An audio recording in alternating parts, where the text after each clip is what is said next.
সবাই এসে বসে আছে, তিনি আসবেন 2 ঘন্টা পর, তারপরে এসে এখানে ফুটেজ খাচ্ছে, এইসব ইন্টারভিউ চলছে, আর কেউ কাজ করে না। এই হচ্ছে ডিরেক্টরের সব থেকে কাছের মানুষ, হ্যাঁ, এই মাঝে মাঝে এসে হুমকি দিয়ে যায় আমাদেরকে।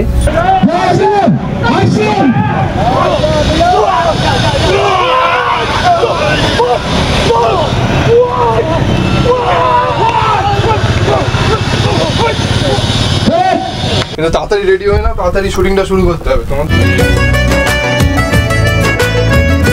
ডিস্কের সিকোয়েন্স ছিল যেখানে we all three gathered for an event, ওরকম কিছু, যেখানে কিছু একটা ছোট্ট করে ক্যাওস হয় অ্যান্ড সামথিং লাইক দ্যাট। একটা ফাইট সিকোয়েন্স আছে ওখানে ডিস্কে, তো খুব সুন্দর ডিস্কের সেটটা বানানো হয়েছিল।